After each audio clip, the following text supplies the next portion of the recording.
أعوذ بالله من الشيطان الرجيم بسم الله الرحمن الرحيم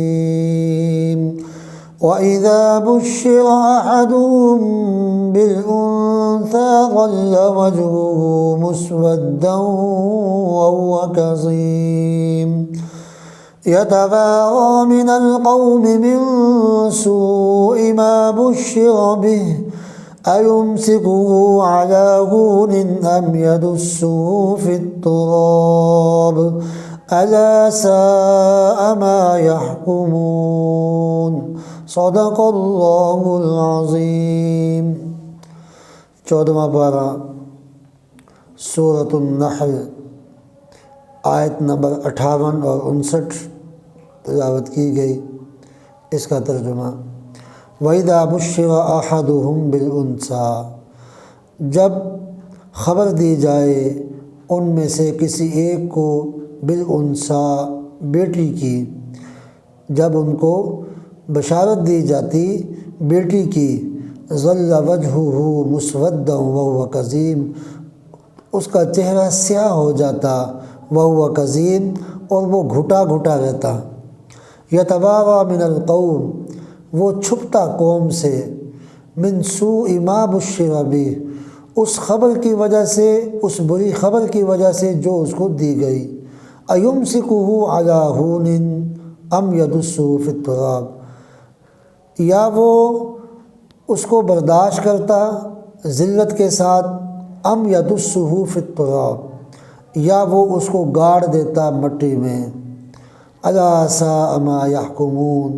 سن لو کتنا برا فیصلہ ہے جو وہ کرتے تھے۔ اس آیت میں، آیت نمبر 58 اور 59 میں، اللہ تبارک و تعالیٰ نے ہمارے جو آج کل کا معاشرہ ہے، بیٹیوں کو بوجھ سمجھتا ہے اور بیٹیوں کے پیدا ہونے کو پسند نہیں کرتا، اور وہ چاہتا ہے کہ بھی بیٹے پیدا ہوں، بیٹی نہ ہو۔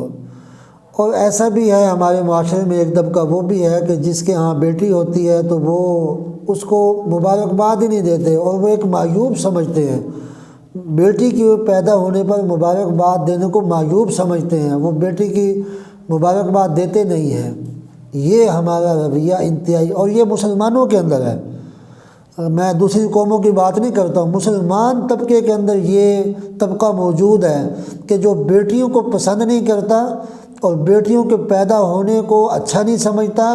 اور بیٹی پیدا ہو جائے اس کی مبارکباد کوئی دے دے اس کو تو اس کو اچھا نہیں لگتا۔ یہ انتہائی نامناسب اور غلط طریقہ ہے۔ ہمیں اپنے اس طریقے کی اصلاح کرنی ہے، اپنے رویے کو بدلنا ہے۔ یہ وہ رویہ ہے کہ جو 1400 سال پہلے جاہلوں کا، مشرکوں کا وہاں ایک یہی طرز تھا ان کا کہ وہ بیٹیوں کو زندہ دفن کر دیتے تھے، اور بیٹی کی خبر کوئی آ جاتی کہ بیٹی پیدا ہوئی ہے تو ان کا وہ رویہ ہوتا جو آج کل کے ہمارے بعض مسلمانوں کا ہے، اللہ معاف فرمائے، انتہائی غلط ہے۔ قرآن نے اسی کو بیان کیا ہے۔ اب دیکھیے آیت نمبر 58 کے اندر اللہ تبارک و تعالیٰ نے صاف فرما دیا کہ وہاں ایک معاشرہ طبقہ ایسا تھا کہ اگر اس کو بیٹی کی خبر دے دی جاتی کہ تمہاری بیٹی پیدا ہوئی ہے تو ظل وجہہ مسودا وہو کظیم، تو وہ اس کا چہرہ سیاہ ہو جاتا۔ سیاہ سے مراد یہ ہے کہ چہرے کا رنگ بدل جاتا، اور وہ گھٹا گھٹا رہتا، اور وہ گھر سے گھر آتا بھی نہیں تھا، اور وہ کہیں دائیں بائیں چھپا رہتا تھا۔ یتبارا من القوم، قوم سے چھپتا تھا۔ چھپنے کا مطلب یہی ہے کہ وہ سامنے نہیں آتا تھا، دائیں بائیں چلا جانا اس نے۔ تو اب وہ ہے، اب یہ چیز، یہ اللہ تعالیٰ نے اس کو منع کیا کہ ہمیں یہ رویہ چھوڑنا ہوگا، ہمیں جو ہے وہ رویہ وہ اپنانا ہے جو اللہ نے ہمیں دیا ہے۔ اب اللہ نے قرآن میں فرمایا نہیں، یہب لمن یشاء اناثا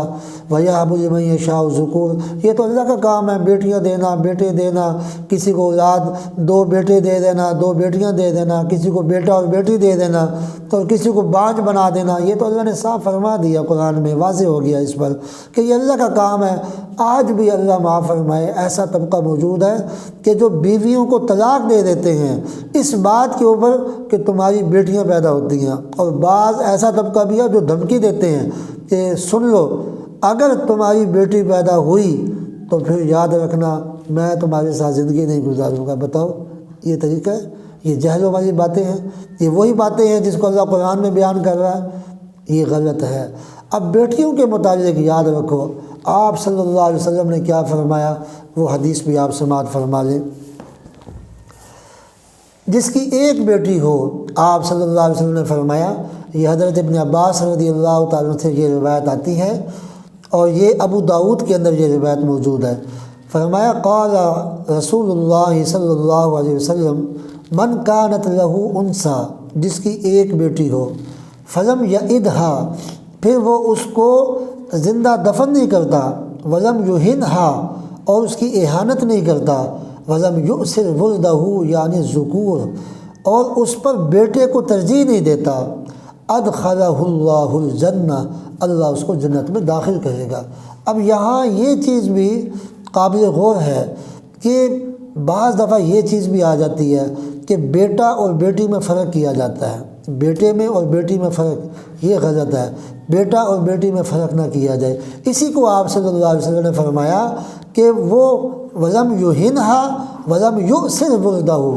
بیٹے کو ترجیح نہ دے،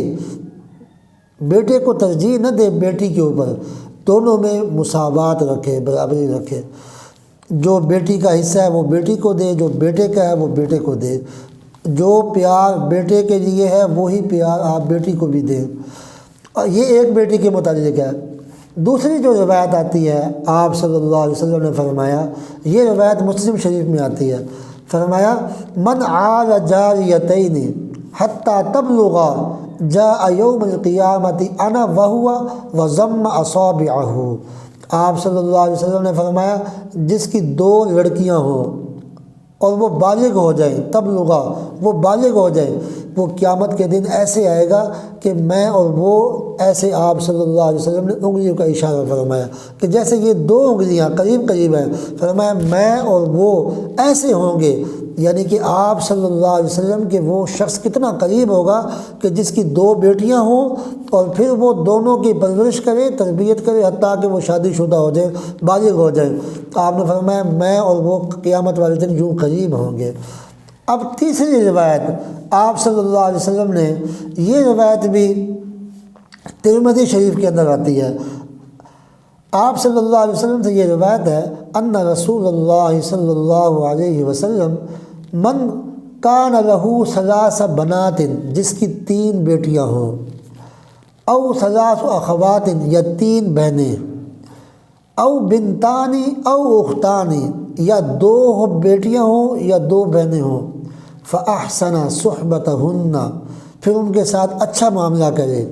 اور واتق اللہ فیہن، اور وہ اللہ سے ڈرے ان کے معاملے میں، ان کے حقوق کو پامال نہ کرے، بیٹیاں سمجھ کے ان کے اوپر ان کے منہ نہ پھیرے، ان سے محبت کرے، ان کے ساتھ جیسے بیٹوں سے محبت کی جاتی ہے ایسی خوشی کا اظہار کرے، فلہ الجنہ، آپ صلی اللہ علیہ وسلم فرمایا اس کے لیے جنت ہے۔ اب یہاں اس حدیث کے اندر بھی ان تمام تینوں میں نے روایات میں نے آپ کے سامنے رکھی، ایک بیٹی کے متعلق، دو بیٹیوں کے متعلق اور تین بیٹیوں کے، اور ساتھ آپ صلی اللہ علیہ وسلم نے یہ بھی فرمایا دو بہنیں، ان دو بہنوں کے بارے میں بھی آپ یہاں یاد رکھیں، ہمارے معاشرے میں ایک بہت بڑا طبقہ ہے جو بہنوں کا حصہ نہیں دیتا، یہ بہت بڑا گناہ ہے۔ انشاءاللہ میں کسی موقع پر اس پر ایک تفصیلی بیان کروں گا، اور انشاءاللہ ہمیں آج اپنے معاشرے کی اصلاح کرنی ہے اور اپنے اس رویے کی اصلاح کرنی ہے، اور بیٹیوں کو بوجھ نہیں سمجھنا۔ آخر میں یہ بتاتا جاؤں، بیٹوں کی بنسبت بیٹیاں ماں باپ کو زیادہ سکون دے رہی ہیں، یہ ہم دیکھ رہے ہیں، یہ ہمارا مشاہدہ ہے کہ بیٹیاں وہ ماں باپ کی زیادہ خدمت کر رہی ہیں۔ اس لیے جن کے ہاں بیٹیاں ہوں ان کو یہ روایات سامنے رکھنی چاہیے جو میں نے عرض کی ہیں۔ اللہ ہم سب کو عمل کی توفیق عطا فرمائے۔ وآخر دعوانا الحمد للہ رب العالمین۔ السلام علیکم ورحمۃ اللہ وبرکاتہ۔